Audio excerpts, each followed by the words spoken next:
નમસ્કાર વિદ્યાર્થી મિત્રો, આપણે યુટ્યુબ ચેનલમાં આપનું હાર્દિક સ્વાગત છે. વિદ્યાર્થી મિત્રો, આપણે ગયા લેક્ચરની અંદર રાસાયણિક સમીકરણ કઈ રીતે લખાય એનો આપણે અભ્યાસ કર્યો હતો કે ભાઈ જે પ્રક્રિયક હોય તેને હંમેશા તીરની ડાબી બાજુએ અને નિપજ હંમેશા તીરની જમણી બાજુએ લખવામાં આવે છે. આજે આપણે સમતોલિત રાસાયણિક સમીકરણ વિશે અભ્યાસ કરવાના છીએ કે ભાઈ સમતોલિત રાસાયણિક સમીકરણ કરવું શા માટે જરૂરી છે અને સમતોલિત રાસાયણિક સમીકરણનું મહત્ત્વ શું. ઓકે, તો વિદ્યાર્થી મિત્રો કે સમતોલિત રાસાયણિક સમીકરણ એને કહેવાય કે જે રાસાયણિક સમીકરણમાં તત્વોના પરમાણુની સંખ્યા સમાન હોય, એટલે કે પ્રક્રિયકો અને નિપજોમાં બંનેમાં પરમાણુની સંખ્યા સમાન હોય તો એને સમતોલિત રાસાયણિક સમીકરણ કહેવાય. પણ વિદ્યાર્થી મિત્રો, અત્યારે આજે તમને સમીકરણ લખેલું બતાવે છે કે જે આપણે પહેલી પ્રવૃત્તિ જોઈ હતી કે મેગ્નેશિયમની જે પટ્ટી હતી એ મેગ્નેશિયમની પટ્ટીને આપણે ઓક્સિજનની હાજરીમાં દહન કરતાં આપણને શું મળતું હતું, તો આપણને બધાને જ ખ્યાલ છે કે મેગ્નેશિયમ ઓક્સાઇડ મળતું હતું. તો આ જે રાસાયણિક સમીકરણ છે વિદ્યાર્થી મિત્રો, આ જે રાસાયણિક સમીકરણ છે, શું આ રાસાયણિક સમીકરણ એ સમતોલિત છે? આપણે જોઈએ ના, આ રાસાયણિક સમીકરણ સમતોલિત નથી. કેમ? કારણ કે આની અંદર તમે જુઓ તો પ્રક્રિયકની અંદર અને નિપજોની અંદર પરમાણુની સંખ્યા સમાન છે. ના, જોઈએ તો આ પ્રક્રિયકોમાં મેગ્નેશિયમ 1 છે, તો અહીંયા નિપજમાં પણ મેગ્નેશિયમ 1 જ છે. અને અહીંયા પ્રક્રિયકમાં જ્યારે ઓક્સિજનના 2 પરમાણુ છે, જ્યારે અહીંયા નિપજમાં કેટલા છે? ઓક્સિજનના 1 જ પરમાણુ છે. એટલે જે આવું સમીકરણ હોય ને તેને અસમતોલિત સમીકરણ કહેવાય. કેવું સમીકરણ કહેવાય? અસમતોલિત સમીકરણ કહેવામાં આવે છે. હવે આની આપણે વ્યાખ્યા લખીએ કે અસમતોલિત સમીકરણ કોને કહેવામાં આવે? કે જે રાસાયણિક સમીકરણમાં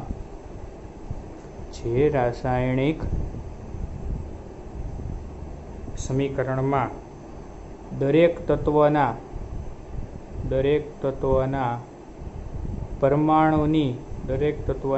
પરમાણુની સંખ્યા સમાન ન હોય તેવા રાસાયણિક સમીકરણને અસમતોલિત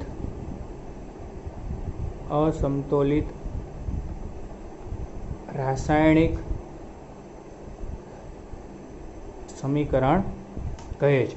કે જે રાસાયણિક સમીકરણમાં તત્વોના પરમાણુની સંખ્યા સમાન ન હોય તેવા સમીકરણ. તો આપણે ઉપર જે સમીકરણ આપ્યું છે એમાં તત્વોના પરમાણુની સંખ્યા સમાન છે નહીં, તો આવું જે સમીકરણ અસમતોલિત સમીકરણ કહેવામાં આવે છે.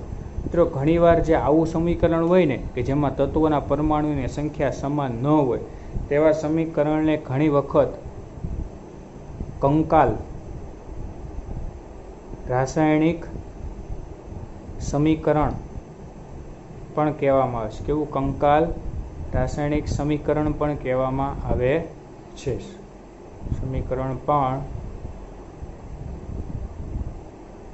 કહેવામાં આવે છે. હવે આપણે બીજો પોઈન્ટ જોશું કે રાસાયણિક સમીકરણ જે છે બરાબર, તે સમતોલિત કરવું શા માટે આવશ્યક છે? કારણ કે તમે ધોરણ 9ની અંદર એક નિયમ અભ્યાસ કરી ગયા. એ નિયમ હતો દળ સંચયનો નિયમ બરાબર. એને કોણે રજૂ કર્યો? તો તેના રજૂ કરતા વૈજ્ઞાનિક છે એન્ટોની લેવોઝિયર.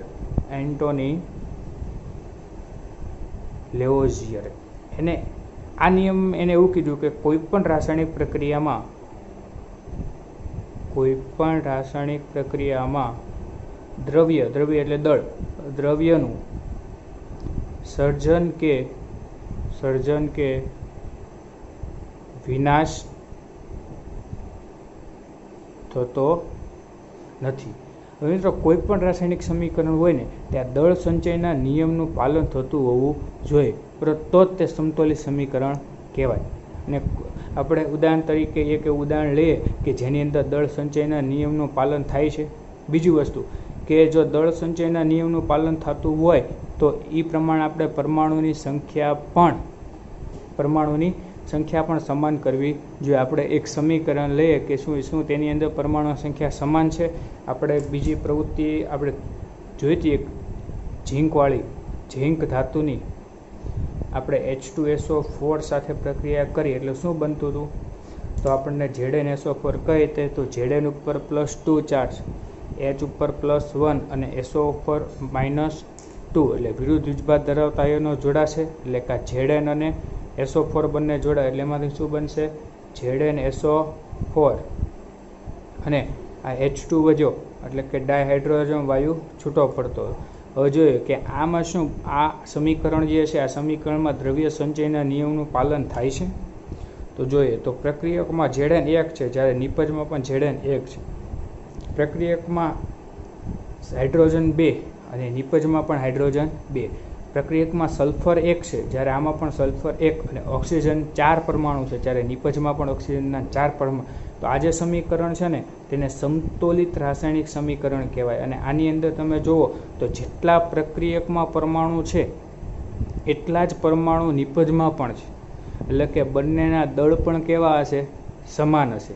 એટલે કે જ્યારે આ રાસાયણિક પ્રક્રિયા થઈ ત્યારે આમાં દ્રવ્યનું સર્જન પણ નથી થયું અને વિનાશ પણ થયો નથી. કારણ કે જેટલું પ્રક્રિયકોનું દળ હશે એટલું જ કોનું દળ છે, નિપજોનું દળ છે. તો જેટલા પરમાણુની સંખ્યા પ્રક્રિયકોમાં હશે, પ્રક્રિયકોના પરમાણુની સંખ્યા બરાબર નિપજોના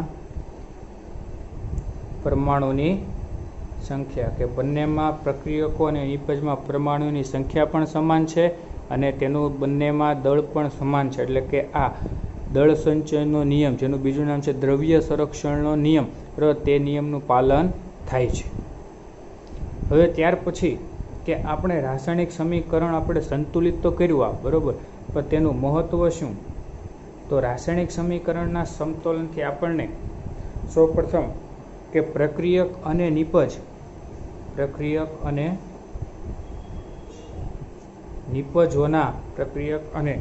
નિપજોના કેટલા મોલ છે તે જાણી શકાય છે. કેટલા મોલ છે તે જાણી શકાય છે. ભાઈ મિત્રો, મોલ એટલે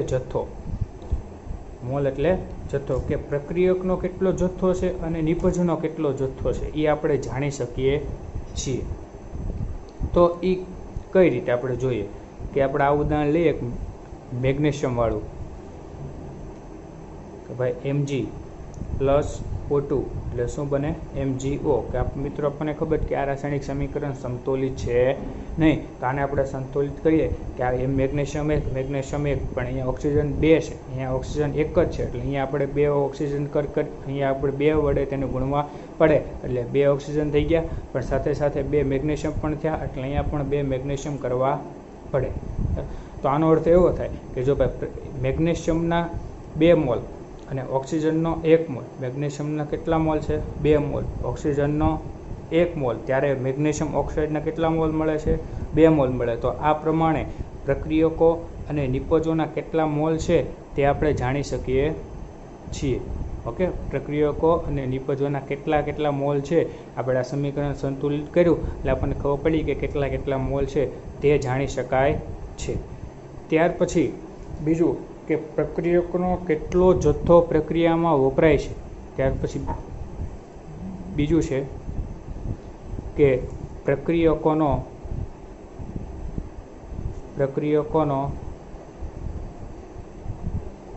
કેટલો જથ્થો પ્રક્રિયામાં વપરાય છે અને નિપજનો કેટલો જથ્થો મળે છે અને નિપજોનો કેટલો જથ્થો મળે છે તે પણ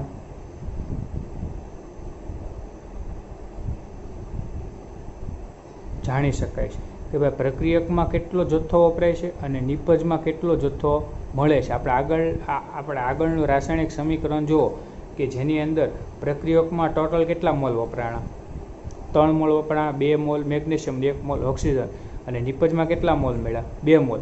એટલે આમ પ્રક્રિયકનો કેટલો જથ્થો પ્રક્રિયામાં વપરાય છે અને નિપજમાં કેટલો મળે એ પણ જાણી શકાય છે. અને ત્યાર પછી ત્રીજું, એ તો સિમ્પલ છે કે પ્રક્રિયકો અને નિપજોની ભૌતિક સ્થિતિ જાણી શકાય છે. એટલે ઘન છે કે પ્રવાહી છે કે વાયુ, બરાબર, તે કોઈ પણ જાણી શકાય છે. એટલે કે ભૌતિક સ્થિતિ પણ